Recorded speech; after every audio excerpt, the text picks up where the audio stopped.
이 강화도 조약에 대한 어떤 역사적 어떤 의의, 평가 이런 것들을 한번 해보도록 하겠습니다.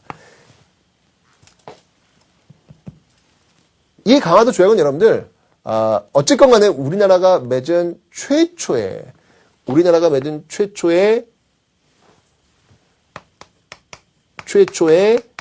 근대적 조약입니다.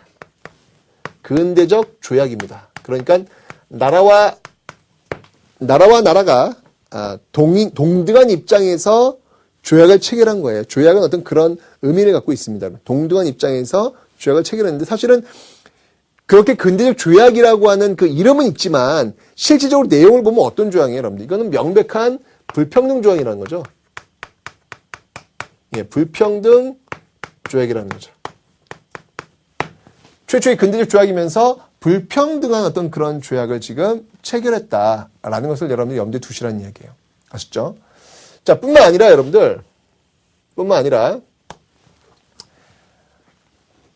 이 강화도 조약에서 여러분들이 놓치지 마실 게 하나 있는데 그게 뭐냐면 이게 만약에 문제가 생기면 어떻게 바꿀 수 있다. 이 조항이 좀 문제가 있다. 이거 좀 바꿔야 되겠다라고 하는 그런 개정 절차가 없어요. 개정 절차 방법이 수록되어 있지 않습니다. 예, 개정 절차 방법. 그러니까 이게 문제가 있으면 어떻게 요구를 해가지고 어떻게 바꾸겠다라는 그런 조약. 그러니까 미비한 거죠. 굉장히 꼼꼼하게 지금 조약 체결이 안 되었다는 것을 지금 알 수 있는 겁니다. 개정 절차 수록이 없어요. 그 다음에 또 하나 이제 알아둘 게 뭐냐면 여기에 여러분들 이 최혜국 대우 조항은 없습니다. 네, 이곳까지 들어갔으면 정말 난리가 날 뻔했죠, 여러분들. 자, 이 최혜국 대우 조항은 없어요. 자, 왜 이 최혜국 대우 조항이 없냐? 이것부터 좀 설명 좀 드릴게요. 최혜국 대우가 뭐냐? 예, 그것부터 이제 먼저 이야기를 해야 되겠죠. 최혜국 대우라고 하는 건 뭐냐면 자동 업그레이드 규정이라고 보시면 됩니다. 자동 업그레이드 규정은 무슨 말이냐면 이런 거예요. 만약에 자, 지금 일본이 지금 조약을 맺었어요. 근데 그다음 다른 나라랑 조약을 이제 맺는 거예요. 다른 나라랑 조약을 맺는데 그 나라한테 그러니까 일본하고 조약을 맺을 때는 없었던 다른 특혜를 준 겁니다. 다른 특혜를 주면 이 일본은 최혜국 대우 조항을 들먹이면서 나도 있다라고 하면서 그 특혜에 준하는 특혜를 받을 수 있도록 해두는 조항이에요. 이게 바로 최혜국 대우 조항이에요. 이건 심각하겠죠, 여러분들. 사실은 이 최혜국 대우 조항 때문에 나중에 이제 보시면 알겠지만 1896년에 아관파천인을 단행합니다. 아관파천이라고 하는 건 뭐냐면 이 고종이 러시아 공사관으로 지금 피신을 간 그런 사건을 얘기하는 건데 이 러시아가 이제 고종을 돌봐주는 대가로 여러 가지 이권들을 가져갈 거 아니에요. 세상에 공짜가 어딨어. 그죠? 뭔가 가져갈 거 아니에요. 가져가니까 그 아관파천 전에 맺었던 여러 나라들과 조약 속에 이 최혜국 대우가 들어가거든요.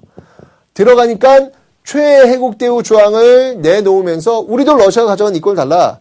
라고 하면서 서로가 가져가게 되는 것이죠. 그래서 아관파천을 계기로 해서 이 열강의 이권 침탈을 막 절정에 이릅니다. 금관 가져가요, 뭐 산림체벌권 가져가요, 뭐 은광개발권 가져가요, 뭐 은행권 철도 다 가져가는 거예요, 여러분들. 이권이 막 절정에 이르 막 뺏어갑니다. 이 최혜국 대우는요, 열강의 이권 침탈 절정에 결정적 역할을 맺는 그런 조항이 되는 거예요. 그런데 이 최혜국 대우 조항이 조일수 조규는 없습니다. 그건 기억해 주세요, 여러분들. 항상 여러분들은 조일수 조규, 강화도 조약은 정말 다 안 좋은 조약이니까 당연히 최혜국 대우도 있을 거야 이렇게 생각하는데 그건 아니에요. 최혜국 대우 조약은 없습니다. 이게 왜 없냐면 사실은 일본이 이 최혜국 대우를 몰랐었느냐? 알죠. 예, 왜 모르겠습니까? 이 최혜국 대우를 넣어달라고 이야기합니다. 조선초에 이제 넣어달라고 요구를 해요. 그런데 조선 정부에서는요 거부합니다. 그 이유는 뭐냐면 그러니까 조선이 참 이런 조약을 왜 맺었을까? 이런 이해가 안 되시잖아요, 여러분들. 그죠? 이거 명백한 불평등 조약이고, 이게 너무 일방적이야. 조약이라고 하면은 나라와 나라의 동등한 어떤 조약을 맺었으면 우리가 뭔가 줬으면 우리도 뭔가 받아야 되는데 받는 게 아무것도 없어요, 지금. 일방적으로 주는 거야, 지금. 그죠? 이거 어떻게 보면 좀 이상한 그런 조약을 맺은 거예요. 근데 이게 왜, 그러니까 이 당시 이 집권자들의 생각은 뭐였냐면 이런 거예요. 이 강화도 조약 체결 이전으로 돌아가가지고 일본과의 관계 속에서 이 조선은 왜구 그 이상도 그 이하도 아닙니다. 일본은요. 근데 이 조선시대 때 이 왜구의 약탈 이런 것들이 있을 때마다 조선에서는 달래기 정책. 뭘 원하는데? 뭐 이것 좀 줘? 그래 알았어. 그러면 쌀 얼마 주고 뭐 이렇게 교환할 수 있는 배에 교환할 수 있는 양 이 정도 정해주면 되는 거야? 그럼 이제 조용히 해. 이런 식이었단 얘기죠. 이런 식. 그러니까 그런 연장선상에서 강화도 조약을 바라본 거예요. 이 집권자들은. 그러니까 이게 무슨 뭐 근대적 조약으로서 뭐 우리가 동등한 뭐 이런 게 아니라 그냥 그 전에 해왔던 일본과의 관계 속에서 해왔던 그들의 요구를 좀 들어주고 그냥 조용히 그냥 무마하고 좀 조용히 넘어가려는 지금 운요 사건 일으키면서 지금 난리를 피우고 있잖아요. 그러니까 이걸 좀 어떻게 좀 무마해 보려는 어떤 그런 연장선상에서 지금 이걸 강화도 조약을 체결하는 겁니다. 그러니까 일본 측에서 최혜국 대우 다른 나라랑 조약을 맺을 때 그 나라에 또 특혜를 주면 우리도 달라라는 조항을 이야기해 조선이 뭐라고 얘기하면 우린 다른 나라랑 조약 안 맺어. 이렇게 나오는 거예요. 무슨 소리야? 우린 다른 나라랑 조약 안 맺을 거야. 왜? 그런 생각 자체가 없는 거예요. 이건 일본 애들이 예전에 해왔던 그런 방식선상에서 이걸 한 거기 때문에 이 정도 시점에서 다른 나라랑 맺을 이유가 없는 거잖아요. 지금. 그죠? 너희들의 요구 좀 들어줄 테니까 그냥 갈래? 이 수준에서 이 강화도 조약을 바라본 겁니다. 그렇게 바라보면 안 되는데. 예. 근데 그렇게 바라본 거예요. 그러니까 당연히 최혜국 대우를 받아들일 리가 없겠죠. 조선 정부에서는요. 이거 하나만큼은 조약에 들어가지 못하도록 합니다. 자, 그래가지고 이제 이 강화도 조약을 체결을 한 거예요.